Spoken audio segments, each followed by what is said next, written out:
Tomorrow, Texan millionaire and private investigator Matt Houston returns to BBC One and, as usual, finds himself in more trouble than he can handle. It's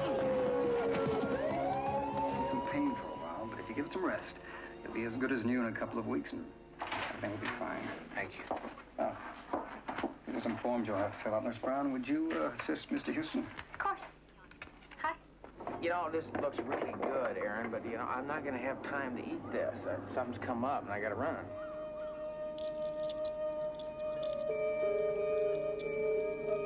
Make another move, and you're a dead man.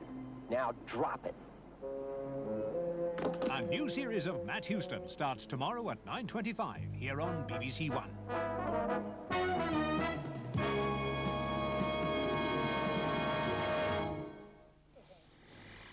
Hello calling. It's that man again! Whether head-hunting in Hampstead, or warbling in Wakefield, high-frying in Farnborough, or working that body in Brecon. That means that it's going to be perfect on the night, so.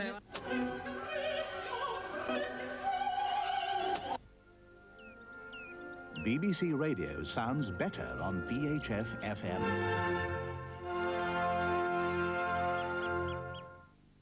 On BBC Two in a few moments, episode 5 of Bleak House by Charles Dickens. Here on BBC One in 35 minutes, BBC war correspondent Frank Gillard recalls the sights and sounds of VE Day 1945. That follows the 9 o'clock news now with Julia Somerville.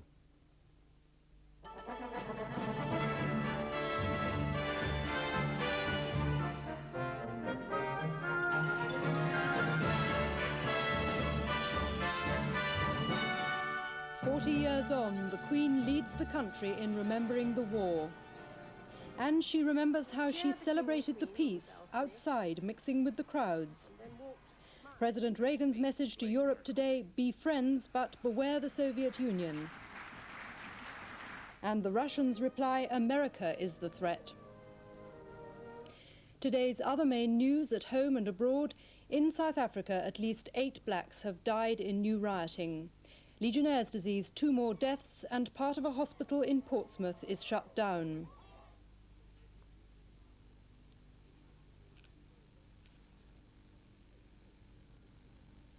And the police have a new weapon against soccer hooligans. Good evening. On a day on which millions of people across Europe have been remembering the day the war ended 40 years ago. At 1 minute past midnight, hostilities in Europe ceased officially, and the 6-year war with Germany was over. Today, the nations caught up in that long conflict, which cost the lives of at least 40 million people, have marked the occasion with ceremonies of solemn commemoration. And on this day of remembrance, the leaders of the 2 superpowers have chosen to make their strongest speeches yet on East-West relations. In Moscow, the Soviet leader, Mikhail Gorbachev, said the Reagan administration posed a growing threat to world peace, while in Strasbourg, President Reagan called for joint action in presenting a firm front to the Soviet Union. In London, the Queen, together with members of the royal family and political leaders, went to a service of remembrance and thanksgiving at Westminster Abbey. In France, whose people suffered the trauma of German occupation, the parade up the Champs-Élysées retraced the steps of the Allied troops who liberated Paris. No nation had more cause to mark the occasion today than the Soviet Union, which lost 20 million of its people.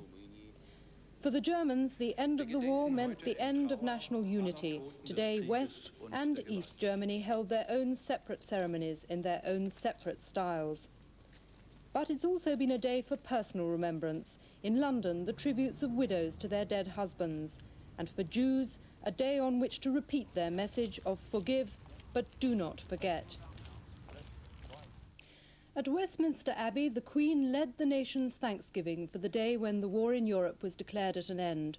Over 2,000 people were at the service, politicians, diplomats, servicemen, old and serving, and representatives from many sections of British society. James Robbins reports. 2,000 people were invited to represent the nation. Those who lived through the war and suffered its horrors, and those given peace in Europe for 40 years. In Westminster Abbey, Britain's history is all around. So one former Prime Minister, the Earl of Stockton, passed the memorial to another, the man who symbolised the determination to win. Today's Prime Minister was a 19-year-old student at Oxford on VE Day. She was followed into the Abbey by members of the royal family, including Prince and Princess Michael of Kent. All was set for the arrival of the Queen, Prince Philip and Prince Edward in his uniform of the Royal Marines.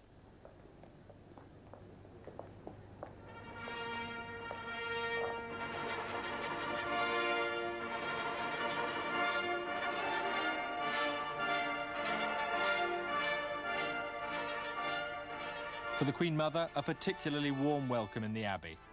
During the Blitz, she remained in London despite government warnings of the danger, and on VE night, she was by King George VI's side to share victory with the rejoicing crowds.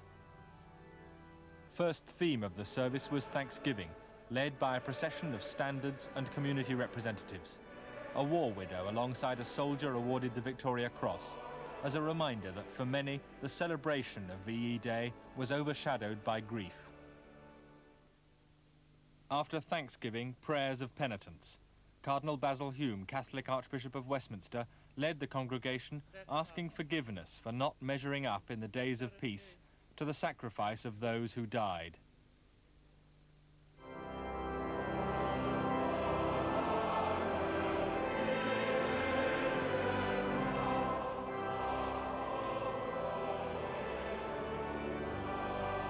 A well-known hymn for a service of remembrance, but this time a service which was deliberately unconventional.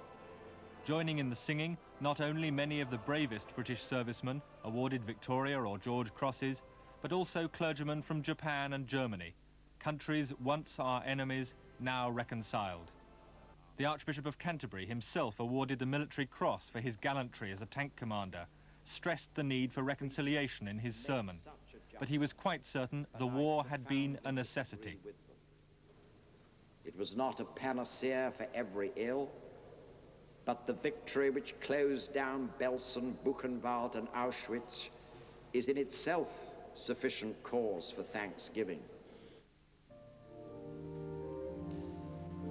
Acting as symbols of peace and hope today, children from the Royal Ballet School, delicately laying a cross of flowers in front of the high altar. This was the image chosen for the end of the service and for the future. The Queen has been describing her own personal memories of VE Day. For the first time, she's described how she and Princess Margaret joined in the celebrations with the huge crowds outside Buckingham Palace. The Queen's memories of 40 years ago were broadcast this afternoon on Radio 4. She was speaking to Godfrey Talbot, who was a BBC war correspondent and later court correspondent for 23 years.